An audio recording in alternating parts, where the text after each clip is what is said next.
बिस्मिल्लाहिर्रहमानिर्रहीम। आज की वीडियो बेटा 10th क्लास फिजिक्स के बच्चों के लिए है। Chapter number 20 atomic and nuclear physics, इसके कंप्लीट न्यूमेरिकल्स को इसमें डिस्कस करेंगे। न्यूमेरिकल नंबर 20.1 से लेकर 20.7 तक step by step complete procedure आपको गाइड किया जाएगा। 20.1 न्यूमेरिकल में बेटे वो आपको कहता है find the number of protons and neutrons in the nuclei given x 921। तो ये नीचे एटॉमिक नंबर लिखा होता है बेटे, ऊपर क्या लिखा होता है? Mass number. इसमें से प्रोटॉन और न्यूट्रॉन कैलकुलेट करने हैं। 20.1 न्यूमेरिकल का बेटे हमने डेटा लिखा है। गिवन न्यूक्लियाइड है हमारे पास x 921 और वो कहता है नंबर ऑफ प्रोटॉन्स भी निकालने हैं आपने और नंबर ऑफ न्यूट्रॉन्स भी निकाल के देने। नंबर ऑफ प्रोटॉन्स को हम जी से जाहिर करते हैं और नंबर ऑफ न्यूट्रॉन्स को हम एन से जाहिर करते हैं। ठीक है, तो हम ये दोनों चीजें लिख लेते हैं। अब आपको पता है जब आपको ये न्यूक्लियस का सिंबल दिया जाता है, इसमें जो नीचे नंबर लिखा होता है ये एटॉमिक नंबर होता है और ऊपर वाला नंबर जो 21 लिखा हुआ है ये इसका क्या है? Mass number. तो एटॉमिक नंबर जो होता है वो बेसिकली आपका नंबर ऑफ प्रोटॉन्स ही होता है। ठीक है, तो एटॉमिक नंबर उसका दिया हुआ है 9, तो लिहाजा नंबर ऑफ प्रोटॉन्स आपके क्या हो गए? सीधे सीधे आपके पास नंबर ऑफ प्रोटॉन्स की तादाद भी क्या आ गई? 9 आ गई। सी से इसको रिप्रेजेंट करते हैं। अब आ जाती है दूसरी बारी नंबर ऑफ न्यूट्रॉन्स निकालने की। Number of neutrons atomic number जी जो था वो 9 है। इसी तरह जो मैस नंबर है आपका, मैस नंबर न्यूमेरिकल में ए, वो आपको दिया गया है 21। अब नंबर ऑफ न्यूट्रॉन्स अगर हमने निकालने हो तो उसके लिए हम लोग क्या करते हैं? ए में से जी को माइनस कर देते हैं। ए में से जी को आप माइनस करें 21 माइनस 9, तो ये आपके पास क्या आ जाएगा जी? 21 माइनस 9 करेंगे तो आपके पास 12 आ जाएंगे नंबर ऑफ न्यूट्रॉन्स। ठीक है, तो नंबर ऑफ प्रोटॉन्स आपके पास कितने आ गए? 9 और नंबर ऑफ न्यूट्रॉन्स कितने आ गए? 12। ये टोटल आपका 20.1 न्यूमेरिकल था। 20.2 न्यूमेरिकल में आपको कहता है बेटा a fossil is found to have 25% of the carbon 14 compared to a living sample. एक जिंदा सैंपल में जितनी कार्बन 14 मौजूद है उसका 25% हिस्सा फॉसिल में पाया गया है, बाकियात में पाया गया है। Remains of the dead animal और प्लांट को फॉसिल कहते हैं। How old is the fossil? तो आपने उस फॉसिल का बताना है कि कितने साल गुजर चुके हैं उसे मरे हुए, दफन हुए हुए। 20.2 न्यूमेरिकल में बेटे वो आपको कहता है ओरिजिनल सैंपल 100% है, जिसका रिमेनिंग सैंपल बचा हुआ है 25%। हाफ लाइफ कार्बन 14 की ये वैल्यू आपको याद होनी चाहिए, 5730 years. How old is the sample? तो ये स्पेसिफिक टाइम पीरियड आपने निकालना है, टाइम फॉर ऑब्जर्वेंस, के कितने साल पुराना ये सैंपल है। इसका फार्मूला होता है बेटा n इंटू हाफ लाइफ। अब हाफ लाइफ कार्बन की मौजूद है, ये स्मॉल n की वैल्यू आपने निकालनी है, जिसकी मदद से आप ये टाइम निकाल पाएंगे कि कितना पुराना ये सैंपल है। ये स्मॉल n क्या है? कि कितनी बार उसकी हाफ लाइफ जो है वो गुजर चुकी है। अब इसके लिए आप एक फार्मूला लगाएंगे कि रिमेनिंग सैंपल n जो है वो बराबर होता है original sample divided by 2 raise to power n, 2 raise to power n। अब रिमेनिंग सैंपल आपके पास 25% है और ओरिजिनल सैंपल n नॉट जो है वो 100% है, तो हम 2 की पावर n को उधर ले जाते हैं। यहां आ गया n नॉट ओवर n। अगर आप इसकी वैल्यू फिल करेंगे तो ये वैल्यू आ जाएगी, n नॉट की वैल्यू आप फिल कर दें 100 और n की वैल्यू क्या फिल कर दें? 25। कटिंग हो जाएगी, 25 4 जार 100 होता है, तो आपके पास 2 की पावर n बच गया बेटा 4। 4 को अगर हम 2 की पावर में लिखें तो ये क्या बनता है? 2 का स्क्वायर।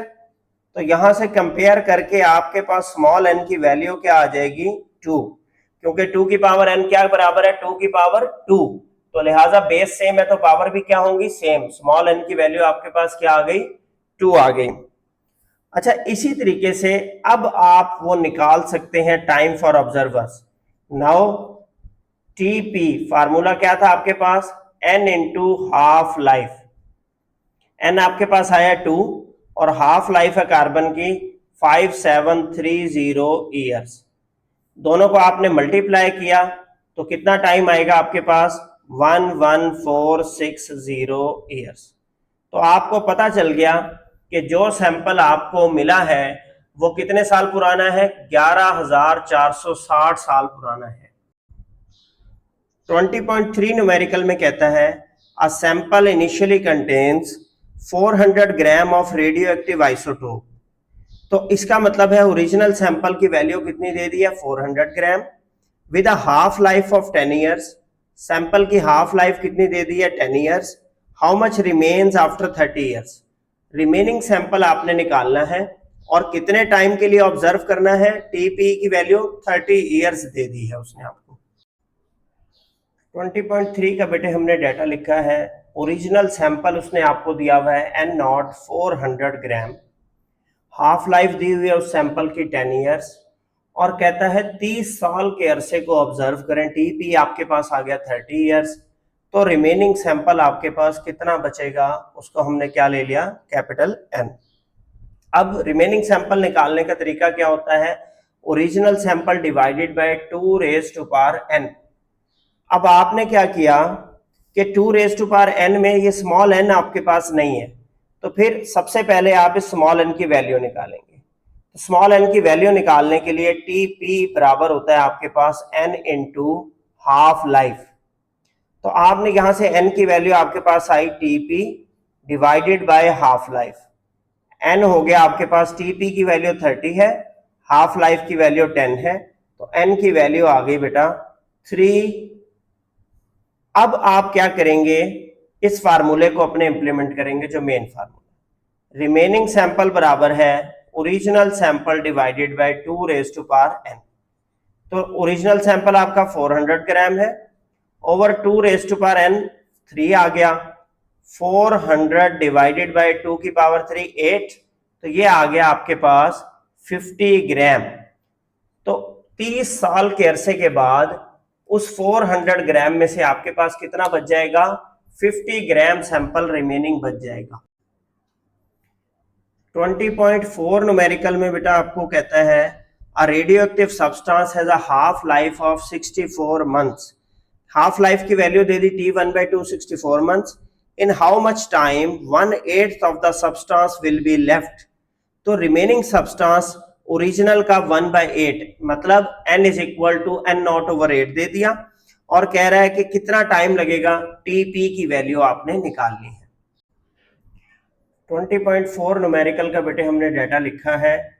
उसने सैंपल की हाफ लाइफ आपको दी है 64 मंथ्स, और रिमेनिंग सैंपल उसने आपको बताया है कि 1/8 ऑफ द ओरिजिनल सैंपल, तो आप इसको लिखेंगे n नॉट ओवर 8, और कितने टाइम में ये 1/8 हिस्सा बचा है ये आपने निकालना है TP. n into half life इसका फार्मूला होता है, तो स्मॉल n हमारे पास अवेलेबल नहीं है, तो आप क्या करेंगे, पहले लिखेंगे n किसके बराबर आ रहा है आपके पास, n नॉट ओवर 8 के, जबकि n का फार्मूला क्या होता है, n naught over 2 raise to power n। तो आप इन दोनों को क्या कर देंगे, कंपेयर। अब जब कंपेयर करेंगे तो 8 को आप 2 की फॉर्म में लिखें, 8 बनता है 2 रेज़ टू पावर 3, ठीक है। यहां से n नॉट से कैंसिल हो गया, 2 raise to power n 2 raise to power 3 आ रहा है, तो स्मॉल n की वैल्यू आपके पास क्या आ जाएगी, कंपेयर करने से 3 आ जाएगी। इस स्मॉल n की वैल्यू को आप इस्तेमाल करें अपने मेन फार्मूले में, जो आपने टाइम निकालना है। टाइम आपके पास है T P is equal to n into half life, ठीक है। तो टीपी आपके पास क्या आ गया, n आपके पास 3 है, इंटू हाफ लाइफ आपके पास 64 मंथ्स है, तो साथ ही आप मंथ्स लिख देंगे यहाँ पर। तो 64 को 3 से बेटा मल्टीप्लाई करें, 64 मल्टीप्लाई बाय 3, ये आपके पास आता है 192 मंथ्स। तो क्या रिजल्ट निकला इस न्यूमेरिकल का, कि 192 मंथ्स के बाद आपके ओरिजिनल सैंपल का रिमेनिंग सैंपल कितना बच जाएगा, 1/8 हिस्सा। ठीक है, तो 3 हाफ लाइफ गुजर चुकी है इस सैंपल की। 20.5 में आपको कह रहा है in a reactor 4 microgram of mass is converted into energy. Sample कितना है, 4 माइक्रोग्राम मैस मिल गया आपको। फाइंड द एनर्जी, एनर्जी की वैल्यू आपने निकालनी है, E is equal to mc square. इस माइक्रोग्राम को पहले आप कन्वर्ट करेंगे किलोग्राम में। 20.5 न्यूमेरिकल का बेटे हमने डाटा लिखा है। कहता है रिएक्टर में कन्वर्टेड मैस कितना है, 4 माइक्रोग्राम। तो ये बन गया 4 इंटू 10⁻⁻6 ग्राम। स्पीड ऑफ लाइट आप इस्तेमाल करेंगे value 3 into 10⁸ metre per second. और एनर्जी निकालनी है E is equal to mc square से। लेकिन यहाँ पर एक गड़बड़ है, क्या कि मैस आपको ग्राम में दिया गया है बजाय किलोग्राम में देने के। तो सबसे पहले आप इस मैस को केजी में कन्वर्ट करेंगे, 4 इंटू 10⁻⁻6। अब अगर आपने इसको केजी में बदलना है तो 10 की पावर 3 से मल्टीप्लाई किया, ठीक है ना, 10 की 3 आपने यहां पर ऐड किया, तो 10 की -3 भी ऐड करें, ये बन जाएगा 4 इंटू 10⁻⁻9 kg m की वैल्यू। अब m की वैल्यू वो है जो आप डायरेक्ट अपने न्यूमेरिकल में इस्तेमाल कर सकें। ठीक है, अब फार्मूला लगाते हैं। E बराबर है E is equal to m into C का स्क्वायर। तो E की वैल्यू आपने लिखी m 4 इंटू 10⁻⁻9, C का स्क्वायर 3 इंटू 10⁸ का स्क्वायर। जब आप इसे अपने कैलकुलेटर पे कैलकुलेट करेंगे तो ये आ जाएगा जी आपके पास 3 इंटू 10⁸ होल पावर का आपके पास बेटा स्क्वायर मल्टीप्लाई बाय 4 इंटू 10⁻⁻9। ठीक है, ये मेरे पास आ रहा है जी 36000000 जूल। अब अगर आप इसे मेगा जूल में लिखना चाहते हैं, मेगा होता है 10⁻6, 1 2 3 4 5 6, तो ये 6 जीरो खत्म हो जाएंगे, यहां आ जाएगा 360 मेगा जूल। बिकॉज मेगा किसके बराबर होता है, 10⁻6 के बराबर होता है। तो 4 माइक्रोग्राम मैस को कन्वर्ट किया था एनर्जी में, तो कितनी एनर्जी जनरेट होगी, 360 mega joule.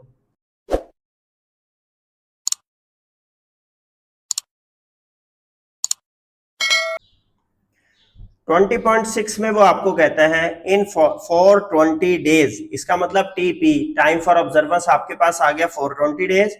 1/8 of polonium remains undecayed. तो रिमेनिंग सैंपल आपके पास कितना है, 1/8 of the original sample n0/8।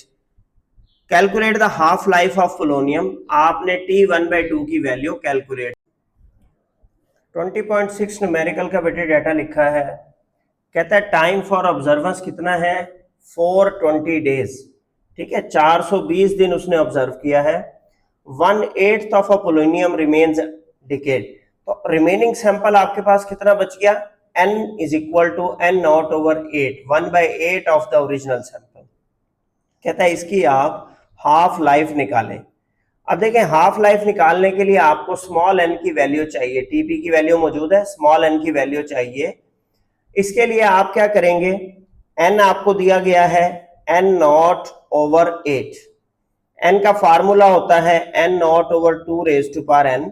इसके साथ इस n0/8 को क्या कर लेंगे, कंपेयर। 8 को जब आप 2 की फॉर्म में लिखेंगे तो ये हो जाएगा 2 का पावर 3, 2 की पावर n। n0 से कैंसिल हो जाएगा, स्मॉल n की वैल्यू आपके पास क्या आ जाएगी बेटा, 3 आ जाएगी। तो लिहाजा अब हाफ लाइफ निकालना बड़ा आसान हो गया। टीपी का फार्मूला आपके पास होता है n इंटू हाफ लाइफ। ठीक है, यहां से हाफ लाइफ निकालनी हो तो टीपी को आप किससे डिवाइड कर देते हैं, n से। तो हाफ लाइफ निकालने के लिए आपने 420 को डिवाइड कर दिया, स्मॉल n की वैल्यू आपकी क्या आई है, 3। जब 3 से डिवाइड किया तो हाफ लाइफ पोलोनियम की कितने डेज आ गई, 3 14 42, 140 डेज। 140 डेज जो है वो पोलोनियम की हाफ लाइफ है। तो फिर 420 डेज के बाद उसका कितना सैंपल बच जाएगा? 1/8 ऑफ द ओरिजिनल सैंपल। और लास्ट न्यूमेरिकल 20.7 में आपसे कहता है 3/4 of the initial mass of a certain radioactive isotope decay after 1 hour. अच्छा, 1 आवर टाइम दे दिया आपको टीपी 1 आवर, इसको आप 60 मिनट्स में कन्वर्ट कर लेंगे क्योंकि आपको हाफ लाइफ मिनट्स में पूछी गई है। 3/4 ऑफ द सैंपल जो है वो डिके हो चुका है, तो आपने रिमेनिंग सैंपल लिखना है। रिमेनिंग सैंपल आप 1 में से 3/4 को माइनस करेंगे तो आपके पास क्या आ जाएगा? रिमेनिंग सैंपल आ जाएगा। 20.7 न्यूमेरिकल का बेटे हमने डेटा लिखा है, इसमें हल्का सा उसने आपको ट्विस्ट दिया है, बजाय रिमेनिंग सैंपल डायरेक्ट बताने के डिकेड सैंपल बता दिया है। अब डिकेड सैंपल का मतलब जितना सैंपल जो है वैनिश हो चुका, खत्म हो चुका, वो 3/4 है। और रिमेनिंग सैंपल फिर n क्या हो जाएगा आपके पास? 1, मतलब टोटल में से -3/4 ऑफ ओरिजिनल सैंपल। 4 का आप एलसीएम लेंगे तो क्या आ जाएगा? 4 - 3/4 ऑफ n0, ये बच जाएगा 1/4 ऑफ द ओरिजिनल सैंपल। तो रिमेनिंग सैंपल बेसिकली आपके पास 1/4 ऑफ द ओरिजिनल सैंपल है। जो आपके क्वेश्चन में 3/4 दिया गया है वो डिकेड सैंपल है। टाइम फॉर ऑब्जर्वेंस कितना है? 1 आवर। चूंकि उसने आंसर मिनट्स में मांगा है तो हम इसे कन्वर्ट कर लेंगे मिनट्स में, 60 मिनट्स। अब वो कहता है हाफ लाइफ निकालें किसमें? मिनट्स में, इस आइसोटोप की। अब इसे सॉल्व करते हैं बेटा। n आपके पास कितना है? n है n0/4। n का फार्मूला होता है n0/2⁴n। आपने रिप्लेस कर दिया n0/4 को, आपने 2 की फॉर्म में लिखा, क्या आ गया? 2 का स्क्वायर। तो स्मॉल n की वैल्यू कंपेयर करने पे आपके पास क्या आ गई? 2। मेन इश्यू सॉल्व हो गया आपका।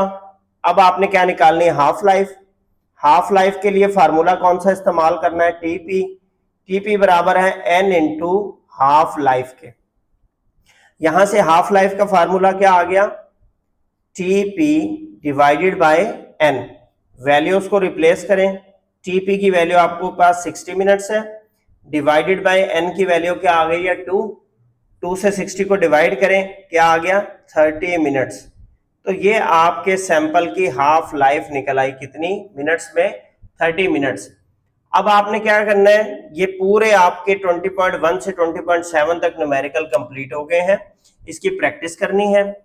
अगर इसमें आपके पास कोई क्वेश्चन हो, कोई चीज समझ ना आ रही हो, तो फिर आप कमेंट सेक्शन में पूछ सकते हैं।